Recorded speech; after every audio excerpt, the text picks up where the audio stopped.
How's it going, everybody? Welcome to another episode of Commander Quantified's Quantified Theory, this one on tier evaluation. Before we get started, like the video, subscribe to the channel, and support me on Patreon if you're able. That is the way that I keep the lights on around here, and we will keep moving through some awesome episodes and hopefully get you to a point where you feel confident in your deck and enjoy the play.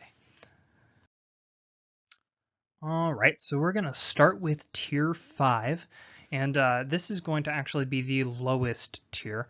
We're going to kind of do it backwards. Tier 1 is just going to be like the top, the competitive, that kind of thing. So tier 5, I've kind of broken this down into our 4 core measurements, right? And what that looks like at each tier level.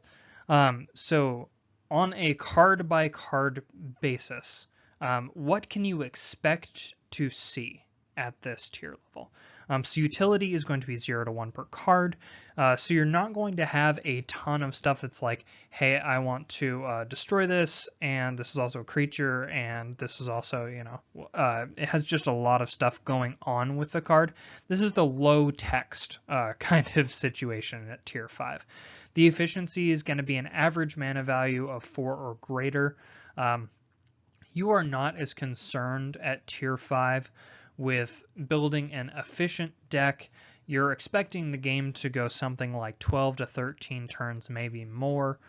Your synergy in the deck is little to none. You haven't particularly built around any of those core mechanics that we've talked about. And your opportunity is generally going to be at sorcery speed. You're not running a whole lot of flash cards or instants or anything like that unless it's kind of incidental. Some cards that you could expect to see at tier 5, and potentially above if people want to run them that way. Deadly Visit is a 3/black sorcery, destroy target creature, surveil 2, which is look at the top 2. You can put them, it's Scry, but you can put them in your graveyard instead of on the bottom. So this is not a super efficient spell. The mana value is over 4. It actually only does one thing. It is at sorcery speed, and it probably isn't going to synergize a ton with your deck unless you have some way to do like reanimation. I'm not saying there isn't any synergy, mind you, at tier 5, but there is little to none. Next, I'm going to say Pirate's Prize is something you could expect to see, which is a 3 and a blue sorcery. Draw 2 cards, create a colorless treasure artifact token with tap, sacrifice this artifact, add 1 mana of any color to your mana pool.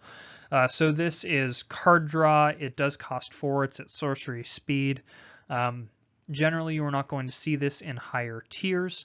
It's just not efficient enough most of the time. It does 2 things, which is really cool, right? Which is draw 2 cards, and it does create a treasure token, so that's kind of pseudo ramp. It's not permanent, but it's there.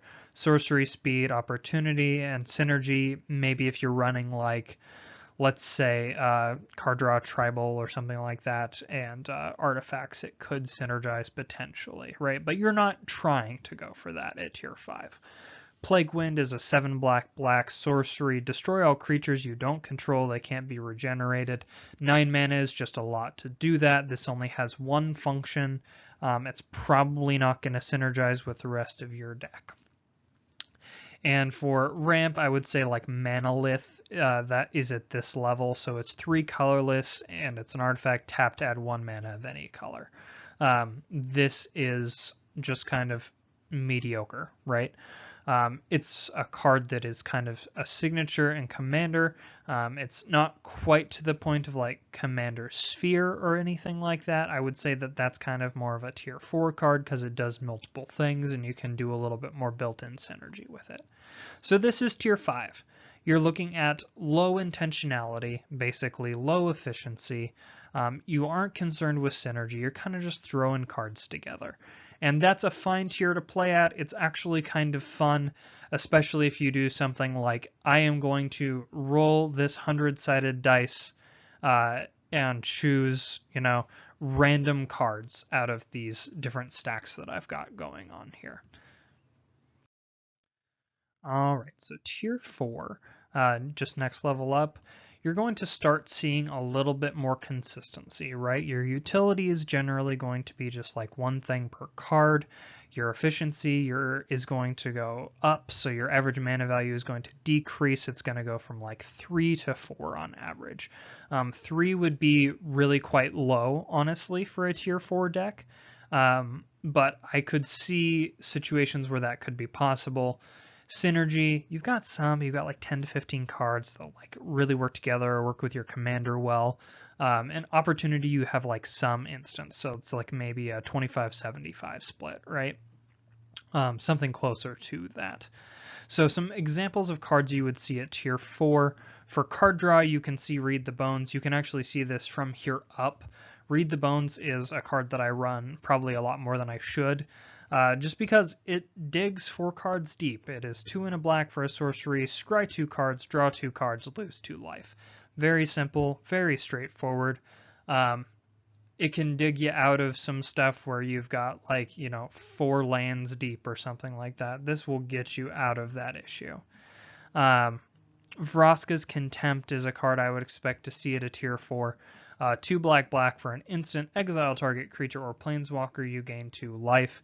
The instant speed is great. The exile is great. It does creature or planeswalker, but it is 2 black, and it really only hits a couple of targets. So it's not going to do like multiple types of permanents or anything like that.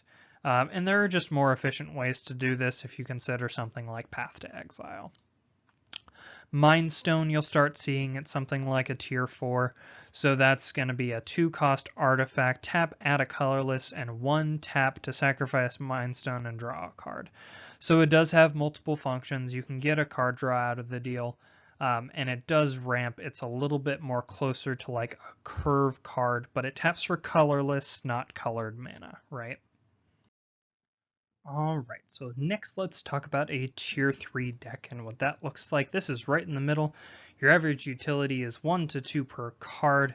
Mana value, you're looking a little bit more efficient at like a 2.5 to a 3.5. Synergy, you're looking at being a little bit more intentional with what you're doing. Opportunity, so moderate speed, so you'd be looking at like a 50-50 split between instants and sorceries. Rather than just like exclusively sorceries or like a 25%.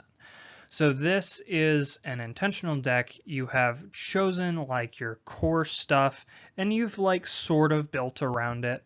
Some cards you can expect to see. Damn is a good one.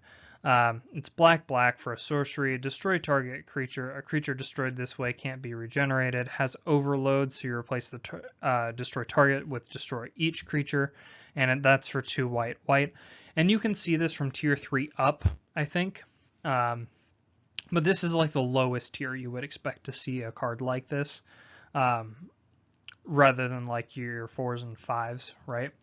Phyrexian Arena, this is where you start seeing a card like this. I don't even know if it really goes into a tier 4, honestly. I think it sits pretty well at a tier 3.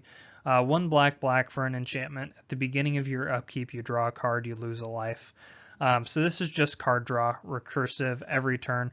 Have died to Phyrexian Arena, as many have died to Mana Crypt. Just losing that last life can get you. But it's still a great card. You should still run it. It is just more of like a tier 3-ish card. Reclamation Sage, 2 and a green for creature, elf, shaman, 2/1. When Reclamation Sage enters the battlefield, you may destroy target artifact or enchantment. So the fact that it's an enters the battlefield is a really good indicator. That means it can be blinked, recurred, anything like that. So you start seeing cards like that around a tier 3. Cards that have valuable like removal, repeatable kind of stuff going on. That would be what you're doing there.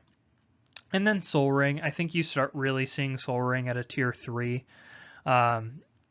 So it's included in most pre-constructed decks, but when you're building from scratch, I think that you're looking for Soul Ring in a tier 3 deck because it more fits what you're going for, which is a moderate level of speed, but you're not going to overload yourself with like your 0 and 1 mana rocks. This is probably the most powerful card you will see at a tier 3 is a Soul Ring.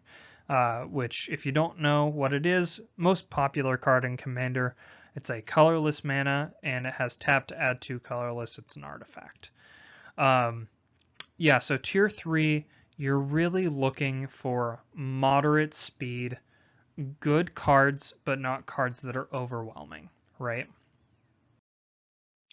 So tier 2 is where you're going to be looking at stuff that's, not quite competitive, but getting close. So your utility is going to be like 2+ per card. This is where you really focus on jamming as much value as you possibly can into a deck.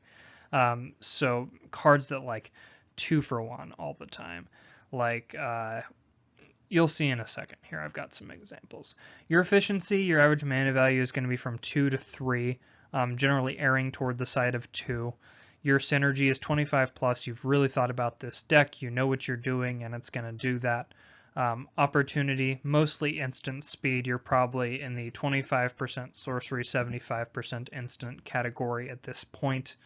Cards you'll see at this point, Cyclonic Rift, I think is really more of a tier 2 card.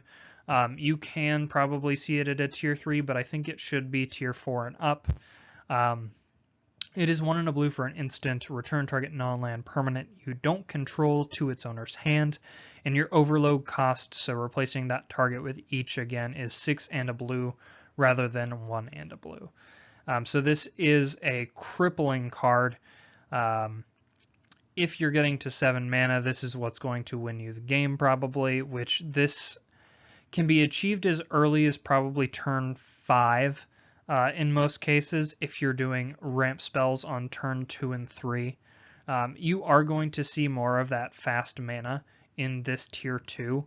It's not going to be as hyper efficient as it is in tier 1, which you'll see in a second. So Jeweled Lotus, stuff like that, is stuff that you'll start seeing in tier 2 but will extend into tier 1 potentially. Sacrifice Jeweled Lotus, it's a 0 cost. Add 3 mana of any one color. Spend this mana only to cast your commander. This is a huge enabler for like 4 costs that only have like a single pip of a different color. So like one of my buddies plays Winota, right? So basically you have Jeweled Lotus land, Winota turn 1 is a possibility. This is the tier that you're looking at for that. Next, you're going to see stuff like Mystic Remora, and Mystic Remora is actually going to be better in this tier in general than it would be at a lower tier. If you are running Mystic Remora, it is likely that your opponents are casting multiple non-creature spells in a single turn, so double spelling is something that you start seeing at a tier 3, and then when you get to a tier 2, it's going to start looking a little bit better. And last, we're going to start seeing stuff like Path to Exile, so the hyper-efficient single white mana for an instant exile target creature. Its controller may search their library for a basic land card, put it into play tapped, and then shuffle. So Path to Exile, just one of the most efficient removal cards. Swords to Plowshares, kind of same deal. Except you're not going to be leveraging your opponent a land with Swords to Plowshares.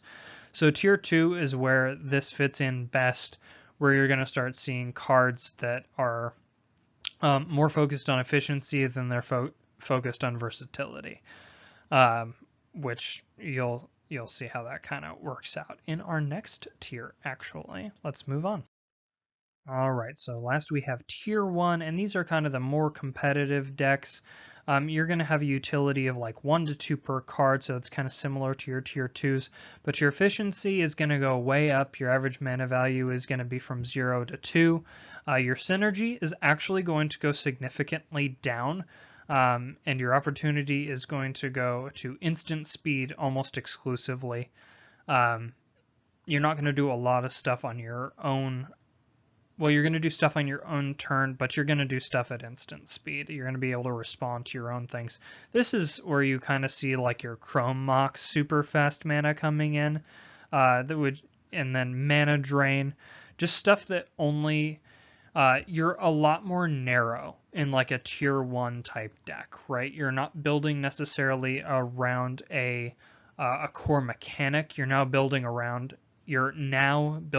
something like a combo or a specific interaction something that's very narrow rather than an overall game plan. Your like necropotence, so stuff where you leverage your life total as something to be used. That is going to draw you a ton of cards at your end step. Like this is where you start seeing like the truly like meat and potatoes of like the really hardy stuff is in tier 1. Toxic Deluge you'll also see. They don't generally run a lot of board wipes. There aren't a lot of creatures. This is closer to what we would consider CEDH. We're running really hyper efficient.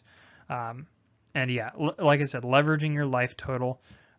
Narrow cards, but cards that are the most efficient you can possibly get are very important in this particular tier. All right, so hopefully that gave you a good example of where we're going with this. This is kind of a different take on the 1 to 10 power levels. Basically, determining whether or not you're in a certain tier. I tried to give you a little bit more of an idea with some cards that you might see in there. And when you are looking to use these tiers, my encouragement to you is not to say that your deck is a specific tier, but to attempt to build into a specific tier so that you can have that kind of conversation with people. I built this deck into tier, 3. I'll be releasing another episode with Jan Jansen as the surprise quote unquote commander that I'd be building, and I built it as a tier 3 because sometimes you just want to build a deck that's a little bit weaker, maybe doesn't end the game quite as quickly. You want more opportunity to have fun interactions than to have powerful interactions. And I think that while those two things can coincide, they're not mutually exclusive. That your focus is different when you're looking at your lower tier levels. With that, I'm going to let you go. And, before you head out, like the video, subscribe to the channel if you're able, support me on Patreon if you can. That's what's going to keep me going here. Keep the lights on, right? If you have any questions, you can hit me up at CQCrunch on Twitter or on the Commander Quantified Discord channel. All right, we'll catch you on the flip side.